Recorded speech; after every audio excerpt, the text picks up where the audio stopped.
दोस्तों दोस्तों आज 28 नवंबर है और आज का शुभ विचार कोट्स हमारा है। If eyes are windows to the soul, do you keep your eyes clean? Dirty windows mean you have something to hide.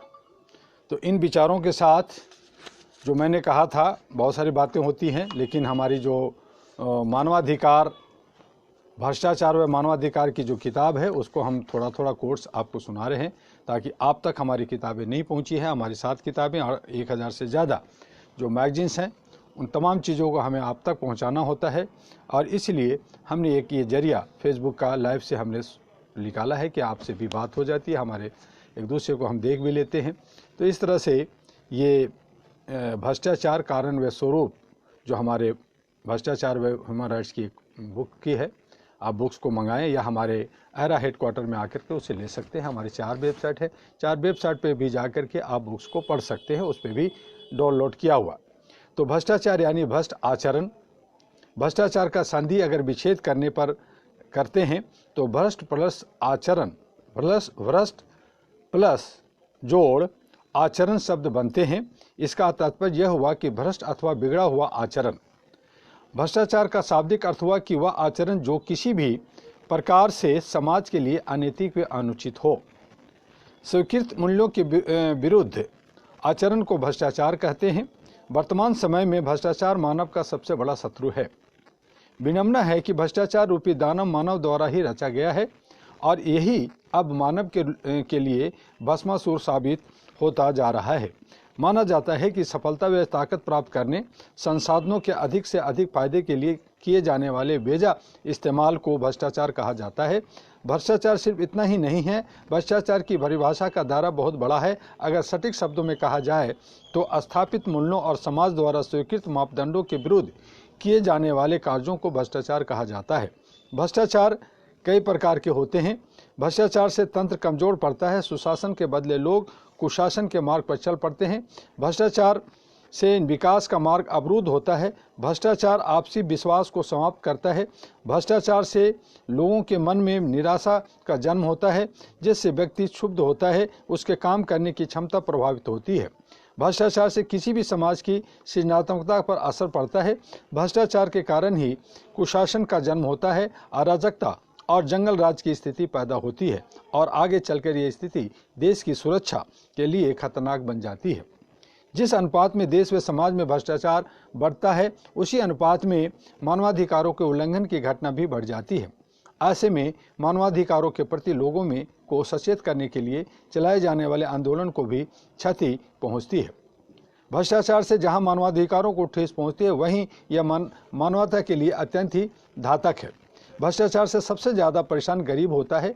गरीब देश और विकासशील देशों के लिए भ्रष्टाचार आज सबसे बड़ी रुकावट बन चुकी है। जिन देशों में लोकतंत्र कमजोर है, सैनिक शासन है या अस्थिरता है, उन देशों में भ्रष्टाचार बहुत ही विभत्स रूप से समाज के हर वर्ग को जकड़ चुका है।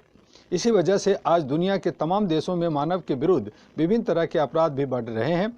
पक्षपात, महिला उत्पीड़न, बाल मजदूरी, बंधुआ मजदूरी, रंग भेद, अन्याय जैसी घटनाएं उन देशों में ज़्यादा है जहां पर भ्रष्टाचार की वजह से शासन कमज़ोर हो चुका है। भ्रष्टाचार हमारे लिए व हमारे समाज के लिए एक बदनुमा धब्बा है। आज हम अपने आप को ज़्यादा सुसभ्य, ज़्यादा पढ़ा लिखा, ज़्यादा समझदार और ज़्यादा विकसित समझने लगे हैं। मानव की विकास यात्रा के साथ साथ भ्रष्टाचार की यात्रा भी चल रही है। दोनों एक दूसरे के समानांतर चल रहे हैं। ऐसा लगता है कि आगे चलकर भ्रष्टाचार काफ़ी आगे निकल जाएगा और विकास बिल्कुल पीछे रह जाएगा। ये स्थिति किसी भी सब समाज के लिए अत्यंत ही पीड़ादायक होती है। भ्रष्टाचार को पूरी दुनिया में लगभग मौन स्वीकृति मिल चुकी है। भ्रष्टाचार के लिए लोगों की मौन स्वीकृति ही बहुत बड़ी विडंबना है। बदले हुए परिवेश में भ्रष्टाचार को समाप्त करने या इसे समूल नष्ट करने पर पूरे समाज को वे विश्व की समस्त सरकार को जितना ध्यान देना चाहिए उतना नहीं दिया जा रहा है। यही कारण है कि इस भ्रष्टाचार अमरबेल की तरफ बढ़ती जा रही है। अजीब बात है कि किसी सरकारी कार्यालय में घूस लेने वाला व्यक्ति बाद में भ्रष्टाचार के तरीकों से ही छूट जाता है। कितना आश्चर्य होता है कि आज के समाज में लोग भ्रष्टाचार को गंभीर बीमारी नहीं मानते। बदलते हुए परिवेश में मनुष्य की प्रवृत्ति ही बदलती जा रही है। ऐसे में वह समाज में किसी से पीछे न रह जाए, इसलिए कोई भी तरीका अपनाकर आगे बढ़ना चाहता है।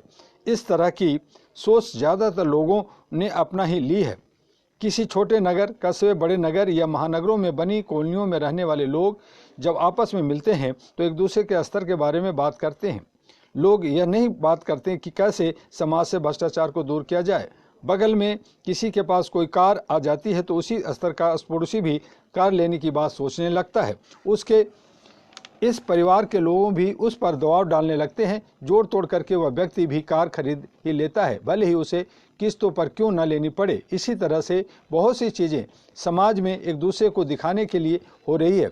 इस भौतिकवाद युग में कोई किसी से पीछे न रह जाए, इसके लिए वह हर संभव तरीका अपनाता है। इसके लिए उसे तमाम स्थापित मापदंडों को भी अब लांघने में संकोच नहीं होता। भ्रष्टाचार की शुरुआत यहीं से होती है। यहीं से भ्रष्टाचार नामक असुर का जन्म होता है।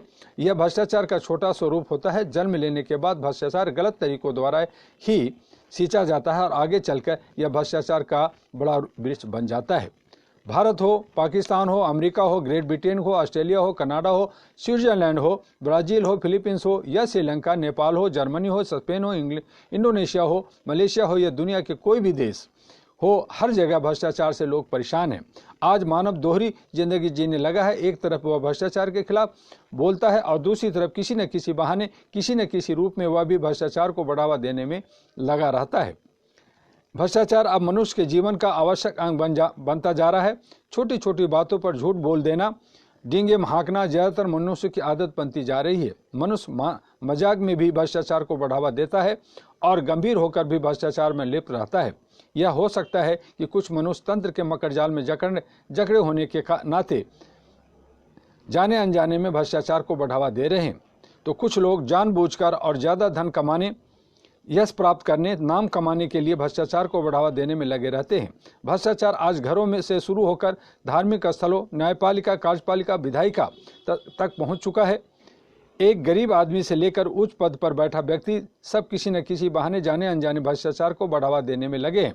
हमारे एक पूर्व प्रधानमंत्री ने कुछ दशक पहले कहा था कि केंद्र सरकार द्वारा जनता के कल्याण के लिए भेजा जाने वाला 1 रुपया अपने गंतव्य तक पहुंचते पहुंचते मात्र 15 पैसे ही रह जाता है। यह कितनी बड़ी स्वीकारोक्ति है। देश का एक प्रधानमंत्री जब यह बात कहता है कि 85% भाग भ्रष्टाचार की भेंट चढ़ जाता है, सिर्फ 15% ही मूल स्थान तक पहुंच पाता है, इससे आसानी से समझा जा सकता है कि हमारी व्यवस्था कितनी सड़ चुकी है। व्यवस्था की सड़ांत का असर पूरे समाज पर भी दिख रहा है। भ्रष्टाचार की शुरुआत घर से होती है। एक छोटा सा बच्चा भ्रष्टाचार की बातें अपने घर से ही सीखता है। झूठ बोलना, फरेब करना, किसी को बेवकूफ़ बनाना, अपना काम निकालने के लिए किसी को उल्लू बनाना, एक दूसरे को नीचा दिखाना, किसी भी फप्तियाँ कसना, यह सब एक छोटा बच्चा अपने घर पर ही देखता है और सीखता है। भ्रष्टाचार का आशय सिर्फ धन से ही नहीं जुड़ा हुआ है, यह जीवन के तमाम पहलुओं से जुड़ा है। यह आचरण का प्रश्न है। यदि क्रम से ही आचरण पर विशेष ध्यान दिया जाए तो भ्रष्टाचार का जन्म ही नहीं हो सकता। प्रायः देखा गया है कि हम घर में रहते हैं और हमें किसी से मिलने की इच्छा नहीं होती या उस व्यक्ति से मिलना नहीं चाहते जो हमें बुलाने आया है, तो ऐसी स्थिति में हम अपने बच्चे से कहवा देते हैं कि वह कह दो हम नहीं हैं। बच्चा आसानी से जाकर आगंतुक से कहकर चला जाता है कि पिताजी या पापा घर पर नहीं है। यह अत्यंत सहज बात है जिसे बच्चे ने आसानी से जाकर अपने पिता की बात बाहर कह दी। यही बच्चा जब समझदार होता है तो वह महसूस करने लगता है कि पिताजी ने घर पर रहते हुए मेरे माध्यम से झूठ बोला था, तो हम खुद क्यों ना ऐसा करें। ऐसे में बच्चा भी झूठ बोलने की बात को सहजता से लेने लगता है और झूठ बोलना उसकी आदत में शुमार हो जाता है। यहीं पर उस बच्चे के अंदर स्थापित मूल्यों के खिलाफ कार्य करने की जिज्ञासा उत्पन्न हुई और वह उसे आसानी से कर भी देता है। इसी को भ्रष्ट आचरण कहते हैं। यह बच्चे के लिए बहुत छोटी बात है। बाल्यावस्था में वह इस बात की बारीकी से को समझ नहीं पाता। धीरे धीरे इसी तरह का आचरण उसके मन और मस्तिष्क पर सवार हो जाता है। और वह छोटी छोटी चीज़ों के लिए भ्रष्ट आचरण का सहारा लेने लगता है। कभी कभी वह झूठ बोलता है, कभी वह घर में छोटी चोरी करता है, कभी वह स्कूल जाने के लिए बहाना बनाता है, कभी स्कूल जाकर जल्दी लौट आने का बहाना करता है, कभी लुभावनी चीज़ों के लिए जिद करने लगता है, माता पिता को ब्लैकमेल करने की कोशिश करता है। यही आदतें धीरे धीरे उसके आचरण में शुमार हो जाती है। यहीं से बच्चे के अंदर भ्रष्ट आचरण का जन्म होता है। शैशव काल में भ्रष्ट आचरण करके आत्म संतुष्टि प्राप्त करता है। माँ बाप यह जानकर भी कि बच्चा उसके साथ झूठ बोल रहा है, फरेब कर रहा है, उन्हें ब्लैकमेल कर रहा है, उसे अपना बच्चा समझकर माफ़ कर देते हैं। कुछ अभिभावक तो समय के अभाव की वजह से बच्चों को इस तरह के आचरण पर ध्यान नहीं दे पाते। कुछ अभिभावक बच्चों के वो तत्काल कुछ समझा बुझाकर शांत हो जाते हैं। तो इसी अभिभावकों का यह भी कहना है कि चलो इस बात जो हुआ सो हुआ, आगे हम इसकी बात नहीं करेंगे और इसकी गंदी आदतों को छुड़ाएंगे, पर वे ऐसा कर नहीं पाते। जो अभिभावक बच्चों की इन बुरी आदतों को छुड़ाने के लिए प्रयास में लग जाते हैं, वे ट्यूटर, स्कूल के शिक्षक, वैज्ञानिकों, मनोवैज्ञानिकों, वे परिवार के अन्य सदस्यों की सहायता से इन्हें सही रास्ता दिखाने में सफल हो जाते हैं। कुछ लोग ऐसे होते हैं कि समय के अभाव की वजह से कुछ नहीं कर पाते। कुछ अभिभावक तो ऐसे होते हैं कि वे चाहकर भी बच्चों की गंदी आदतों को नहीं छुड़ा पाते। भ्रष्टाचार का बीजारोपण घर में ही होता है। लाड प्यार या दुलार में कुछ बच्चे अपने माता पिता को किसी चीज़ के लिए ब्लैकमेल करते हैं, तो इसी पर अभिभावक को तत्काल सचेत होना चाहिए। इसी के साथ ही ये किसी भी चीज़ के लिए बच्चा जिद करने लगे, झूठ बोलने लगे, छोटी छोटी चोरियां करने लगे, तो भी अभिभावक को सचेत होना चाहिए। प्रसिद्ध महाकाव्य महाभारत में पांडवों और कौरवों का वर्णन मिलता है। पांडवों ने सबसे बड़े युधिष्ठिर थे, जिन्होंने धर्मराज कहा जाता है। धर्मराज सदैव सत्य के मार्ग पर चलने वाले माने जाते थे और उन्होंने सदैव सत्य का ही साथ दिया और उसके अन्य चारों भाई भी उसी रास्ते पर चले। दूसरी तरफ धृतराष्ट्र के 100 पुत्र जो कौरव कहे जाते थे, उनमें सबसे बड़े दुर्योधन थे, जो धर्म के रास्ते पर नहीं चले, किसी भी तरीके से सत्ता हासिल करने के चक्कर में पड़े रहते और दुर्योधन को उसके पिता का भी हिस्सा मिला और ऐसे में उनके अन्य भाई भी उसी आचार विचार हो गए। यह महाभारत का युद्ध परिणाम आप जानते हैं। आज समाज में ऐसा नहीं हो रहा है। चहुं और स्थापित मूल्यों के विपरीत कार्य करने में लोग सहज अनुभव करते हैं और अपने को बुद्धिमान समझते हुए आत्ममुग्ध हो जाते हैं। इसी से आज भ्रष्टाचार रूपी दानव बढ़ता जा रहा है। पूरे विश्व में आज यह एक ऐसा दानव बन चुका है जिसे मारने के लिए पूरे मानव समाज को मिलकर काम करने की जरूरत है। भ्रष्टाचार अब 7 समुद्र पार भस्मासुर है, जो हमारे गांव और गलियों में भी भस्मासुर बन गया है। किसी किसान के खेत से बैगन चोरी कर लेना, किसी के पेड़ से पपीता चोरी कर लेना, भुट्टे की चोरी कर लेना अपराध है। भ्रष्टाचार है तो हथियारों की डील में दलाली लेना और कुछ लोगों को ठेके देने के लिए सरकारी नियमों में ढील देना भी भ्रष्टाचार है। भ्रष्टाचार आज पूरे तंत्र पर हावी हो चुका है। भ्रष्टाचार का भ्रष्टाचार विभिन्न रूपों में हमारे यहाँ बहुत पहले से मौजूद रहा है। सतयुग और त्रेता युग में लोग धर्म पर विश्वास करते थे और अपनी जीवनचर्या को निर्धारित मापदंडों के अनुसार बनाए रखते थे। जो लोग सत्य के मार्ग पर चला करते थे, ऐसे में सतयुग और त्रेता में धार्मिक प्रधानता होने की वजह से बुराइयां नाम मात्र की थी। वर्णित कथाओं के अनुसार जो भी बुराइयां पहले समाज में पाई जाती थी, वे ज़्यादातर दैत्यों में पाई जाती थी। मानव और देवता बुराइयों से बहुत दूर रहा करते थे त्रेता युग में, और इसी तरह से सभी युगों में इस तरह की बातें हुई। आगे हम और भी बहुत सारी इस पे बात करेंगे। आज बस इतना ही। और हम आपसे ये कहना चाहेंगे कि आज हमारे जो मनुष्य हैं, मानव हैं, वो जो है मानव अपने को सत्यवादी और साधु कहता है, मानता है। और जो लोग गलत भ्रष्टाचार में या गलत आचरण रखते हैं, उसको हम दैत्य या जो हम उसको जो है शैतान कहते हैं। शैतान आज हमारे बीच में बहुत हावी हो चुका है, उनकी संख्या बढ़ गई है और इसीलिए कहते हैं कि ये कलयुग है। और कलयुग में राज जो है वो जो है शैतानों का और हैवानों का और उनके चलते हैं। और उसमें जितने लोग हैं वो सभी के सभी 99.99% लोग जो है शैतान के कब्जे में आ गए हैं, उनके मकर जाल में फंस चुके हैं और सभी शैतानी हरकतें करते हैं।